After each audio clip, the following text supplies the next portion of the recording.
So one question I want to ask now, you said now we've talked about the domestic impact of it. I want to talk about our oil sales. Basically, about a third of all of the oil that is transported via sea is transported through the Strait of Hormuz. The Strait of Hormuz is located somewhere in between Iran and the UAE. Basically, it's around the Persian Gulf area. So, according to reports, just about a third of all of the global crude oil sales passes through that location. Do you think anything, if there's going to be a disruption in that location, do you think it's going to affect Nigeria's oil exports? Do we have anything to do with that? Of course, if there are those disruptions in the Persian Gulf, and there could be those challenges, which is almost unusual, almost never happens, because you have stuff like the UNCLOS, United Nations Convention on Laws of the Seas. You have international conventions that protect right of way and all of those sort of Okay. things. You've got your um, economic zones, your EEZ, exclusive economic zones. You've got international waters, and you've got conventions that protect transportation right across the world.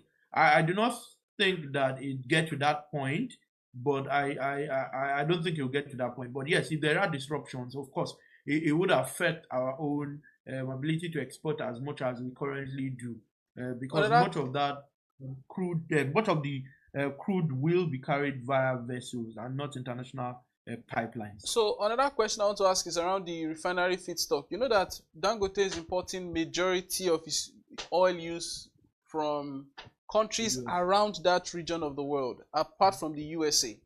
So he Mhm. imports a lot of WTI, imports a lot of Brent crude, and quite a bit of that passes through that particular location. Don't you think we are going to have is it not going to have some kind of effect?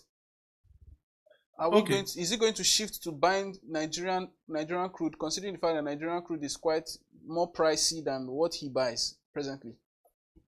Okay, yeah. So naturally, like you are aware, there's domestic crude supply obligation where every producer is supposed to reserve a particular quantity of crude for domestic use. Government more and more has been trying to enforce that through the NUPRC, such that they are able to get more crude, maybe even in naira, right? And then it cuts off some of those challenges around being able to bring in crude where there are challenges. Once we can do local, act local, think local, it cuts off.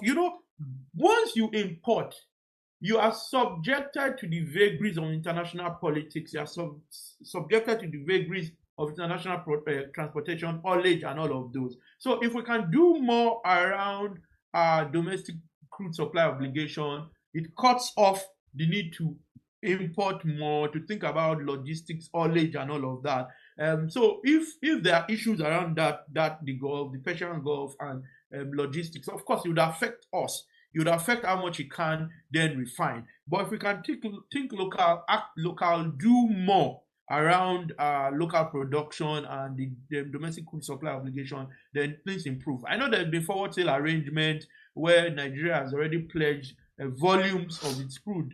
Both the juniors, whether it's the IOCs, whether it's the indigenous companies, whether it's even the NNPCL, there are those forward sale agreements for raising financing that means that a reasonable portion of our crude prior to now had been charged under those arrangements. But I see that more and more is being done, particularly with the sale of crude, sale of assets to Seplat, to Yes, I Renaissance, know.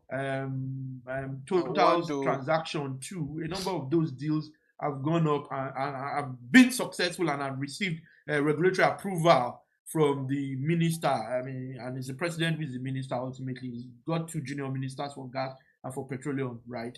But he's ultimately, so those deals have crossed, and you realize that recently, Seplat reported that production had increased by, I think it was 14% since Yes. it's bought Exxon Mobil's assets. So I think that's also crucial to whatever we do around the crude supply obligation and ensuring that we can substantially get oil, crude from Nigeria, and then refine locally rather than always relying on international transportation and haulage. So yes, it could be a challenge, but if we think and act local, then it reduces the impact substantially too.